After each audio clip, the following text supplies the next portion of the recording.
Salut, bienvenue. Je vous ai fait la présentation de GDMP, donc je vous remets le lien là, ici ou ici, je sais jamais, pour ceux qui ne l'auraient pas vu. Et c'est bien beau tout ça, mais bien falloir qu'on commence un petit peu le projet. Donc dans ce premier épisode, on va faire l'intégration du serveur web asynchrone et ainsi que l'interface web qu'on va transformer en web app sur Android, de façon à pouvoir interagir, excusez-moi, à pouvoir interagir directement sur ce module qui va gérer la piscine. Donc je vous montre un petit peu ce que ça donne sur téléphone. Donc voilà mon téléphone. Hop, ça ouvre une petite application, j'espère qu'on va bien voir. Et j'ai généré automatiquement des valeurs aléatoires pour qu'on voit bien que ça se rafraîchit tout seul. Tout ça c'est fait avec un SVG, chose que j'avais jamais fait avant, donc on va découvrir tout ça ensemble. On se retrouve tout de suite sur l'ordi, ça va être beaucoup plus simple, et je vous montre tout ce que j'ai fait.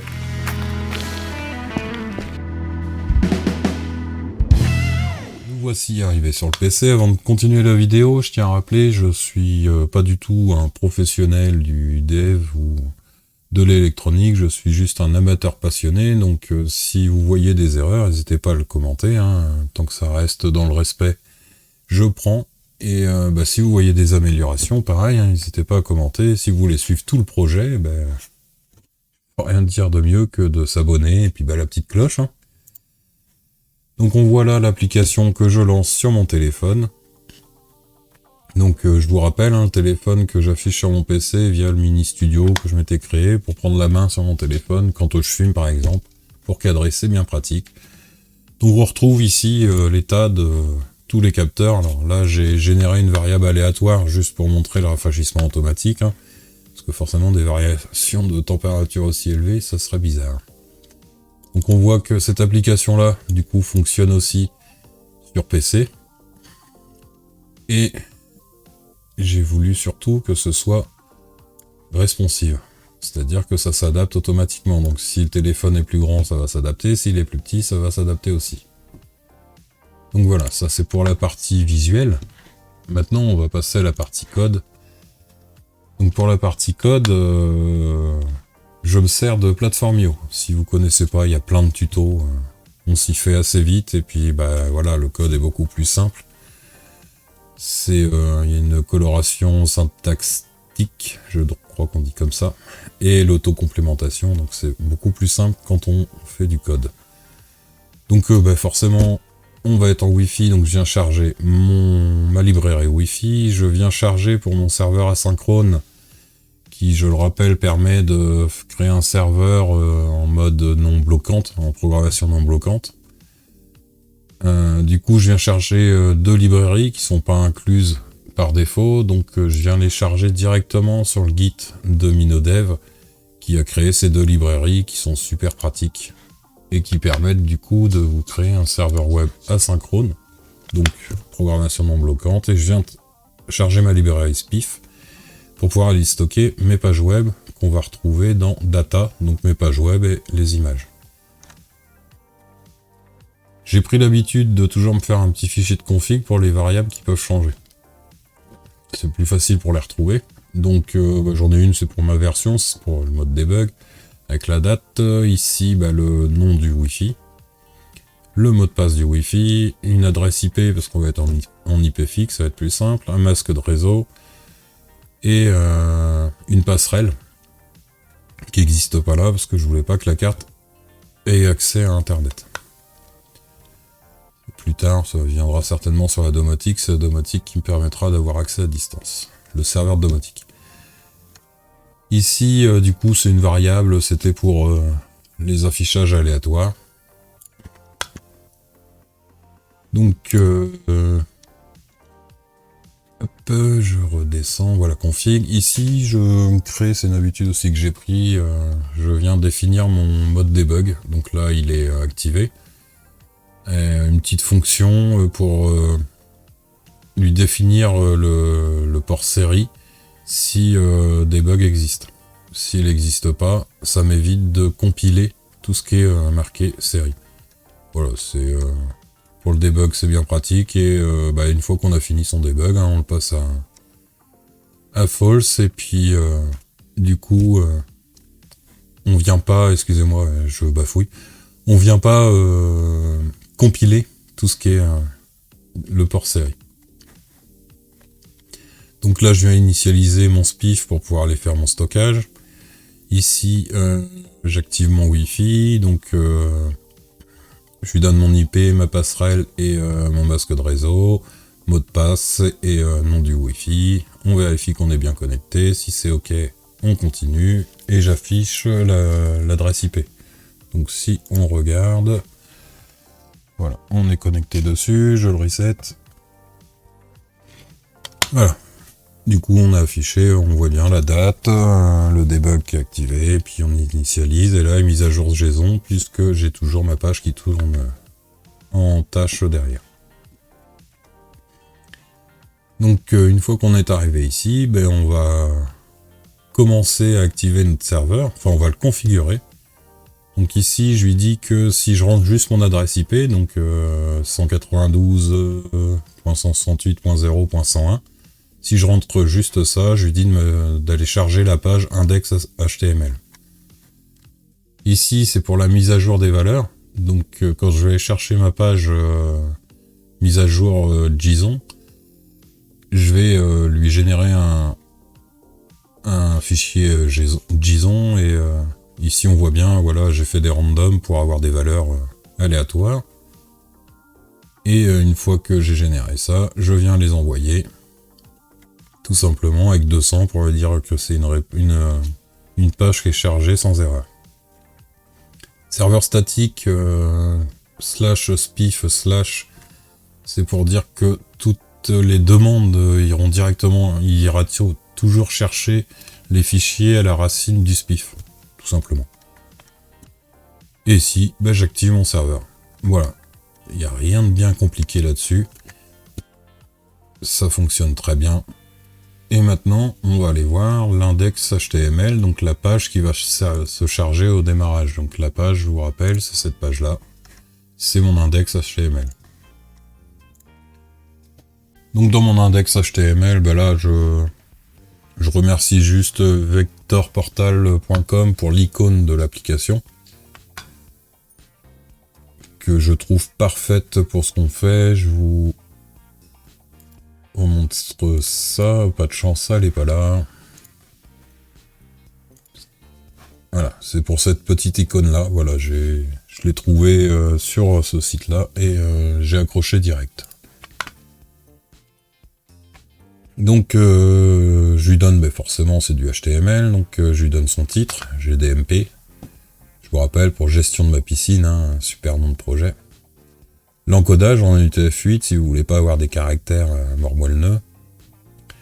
Le manifeste qui va nous permettre de créer la web application, qu'on va aller voir un petit peu plus tard. L'icône, bah, je vous rappelle, l'icône c'est quand on va ici.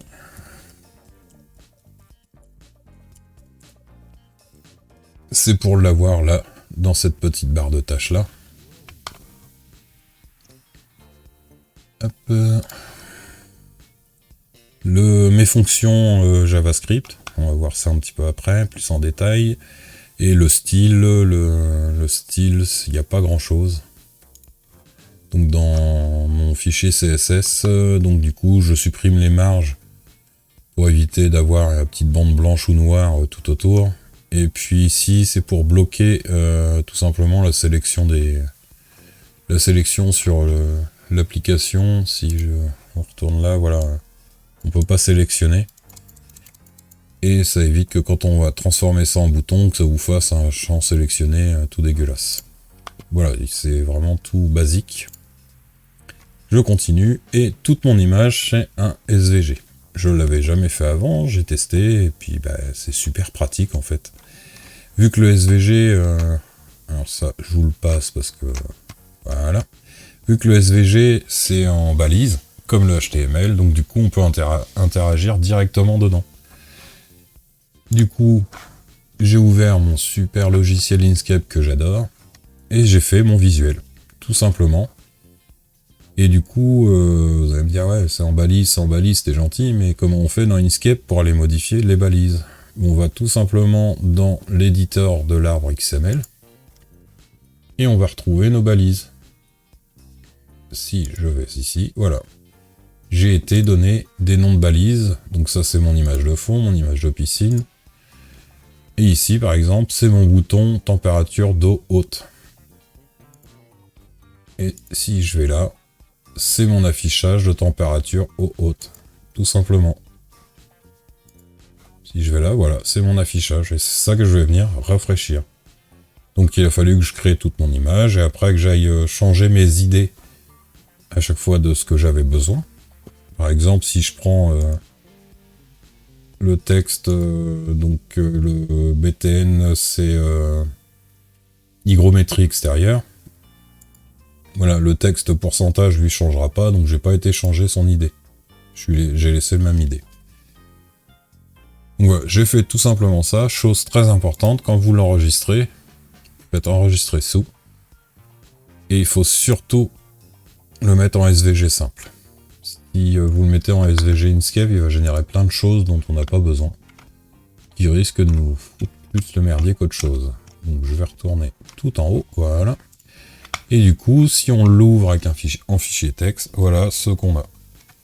On retrouve tout le SVG et j'ai pas cherché plus loin, je l'ai copié et je l'ai collé dans mon index. Avec la balise SVG, j'ai tout gardé, si on regarde bien. Si on regarde bien, j'ai ma balise SVG. Excusez-moi. J'ai juste enlevé ceci, et encore, je pense que j'aurais pu le laisser, sans problème. Mais bon, ça aurait pu faire des conflits dans mon fichier HTML, je pense. Donc voilà, j'ai juste copié ça, et j'ai juste changé là la taille, où je lui dis que la largeur est à 100%. C'est pour ça que c'est responsive, parce que du coup, je lui donne juste la largeur, donc il en déduit automatiquement la hauteur.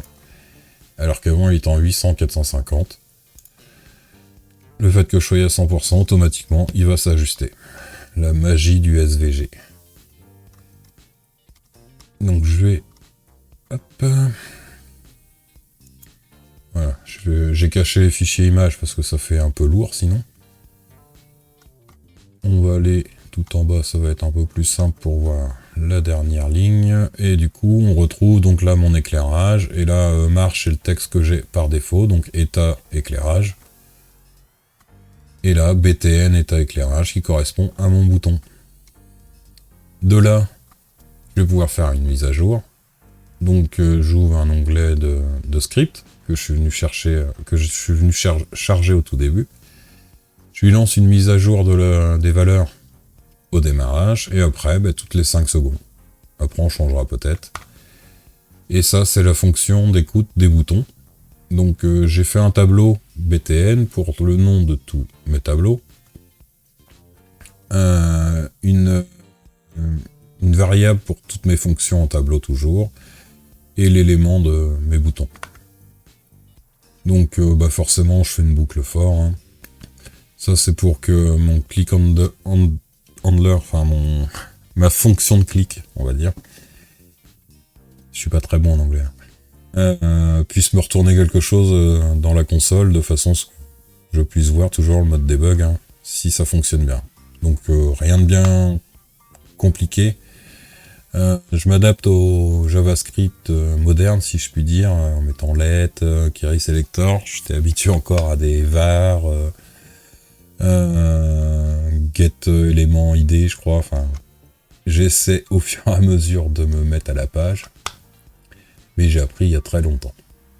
Donc on va aller voir du coup notre fonction mise à jour. Là, on voit bien, je suis en Ajax. J'ai pas utilisé ces fetch. J'ai essayé, j'ai pas réussi.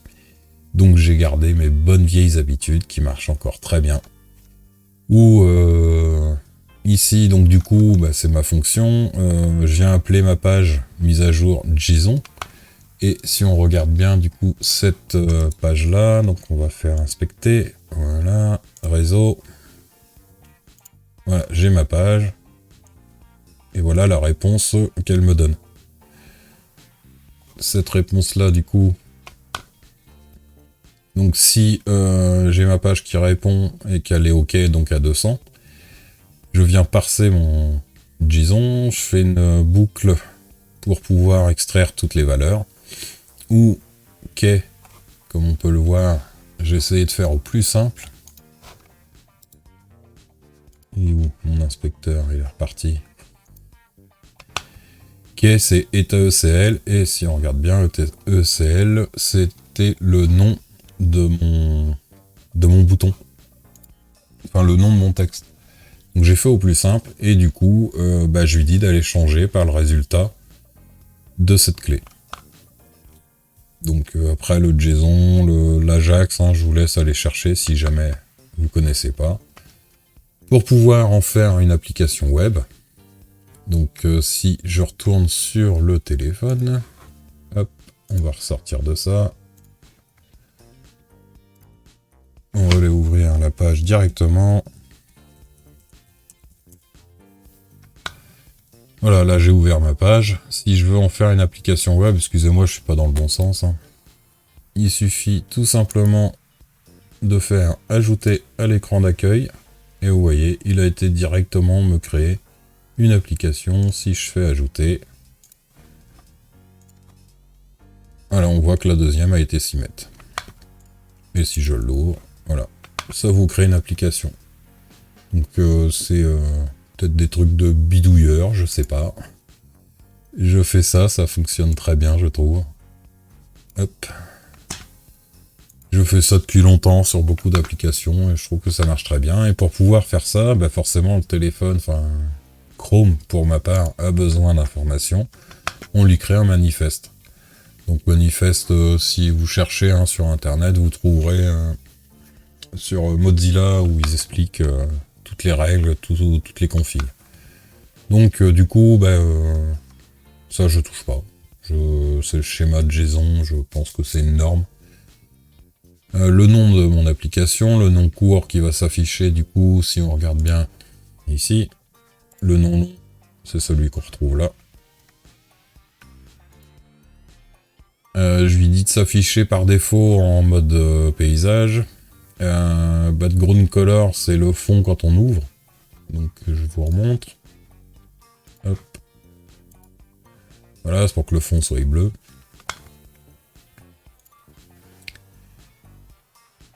Description, c'est une petite description de la web app. Et le theme color, ceci là, c'est pour avoir tout simplement cette barre là en bleu. Bleu, même bleu que mes indicateurs de capteur. Et après tous les icônes. Je sais pas pourquoi. Pardon. Avant on pouvait mettre un icône, je mettais un icône le plus grand et je donnais toutes les tailles et il faisait tout seul. Et maintenant, bon, il veut pas. Bon, je sais pas, il y a peut-être une erreur quelque part, mais bon, du coup j'ai généré une icône pour avoir tout ça. Donc tout ce qui est partie web est dans data, donc j'ai image. Si on regarde bien mon dossier, voilà. Je structure comme si que j'étais sur un vrai serveur web et j'ai été faire ma page et on peut voir que ça prend pas non plus énormément de place parce que je viens le stocker dans mon SPIF. Du coup, toute cette partie data, pour pouvoir l'envoyer sur ma carte, il faut que j'aille dans Platform.io et je fais upload file system image qui va aller m'envoyer tout sur mon SPIF tout simplement. On peut le faire ensemble si vous voulez. Ah oui, normal vu que j'ai le port série qui est encore ouvert. Hop. Donc voilà, on voit qu'il est en train de décrire sur la partie, sur le flash externe de ma carte. Il est venu écrire du coup tout ceci. Et donc tout à l'heure je vous parlais de la petite fonction pour les boutons dans mon index. Voilà, ça c'est pour l'écoute des groupes de boutons. Du coup, si on arrive dessus, voilà, si je clique, voilà, il nous affiche là, petit clic, c'est pour le débugage. Et voilà, on voit que la fonction génère automatiquement mes boutons qui, dans le futur, vont nous permettre, par exemple, si on clique sur l'éclairage, de passer en mode auto, arrêt, marche forcée. Pareil pour la pompe d'eau chaude, pareil pour la filtration. Et pour les capteurs, certainement des petites courbes pour voir l'évolution de la température de l'eau et ce qu'on aura pu enregistrer sur la carte. Donc voilà, je vous laisse du coup avec ce magnifique visuel. Et on se retrouve dans la prochaine vidéo où justement on va voir toutes nos fonctions de minuterie, de timer. Parce que ma pompe, je vais pas m'amuser à la démarrer manuellement et du coup on va pouvoir lui programmer des timers et elle démarrera automatiquement et du coup on va voir comment mettre à l'heure la carte pour qu'elle soit et puisse lancer ses timers dans les heures qu'on souhaite. Donc je pense qu'on va faire des plages horaires de quart d'heure en quart d'heure. Voilà, je vous souhaite une bonne journée, une bonne soirée, je sais pas quand vous regardez cette vidéo. Si elle vous plaît, un petit pouce, ça fait toujours plaisir. N'hésitez pas à commenter si vous avez des améliorations à apporter ou des erreurs. Vous avez peut-être pu voir des erreurs et que je pourrais améliorer. Et si vous voulez suivre le projet jusqu'au bout, n'hésitez pas, vous pouvez vous abonner, c'est gratuit. Et ça mange pas de pain.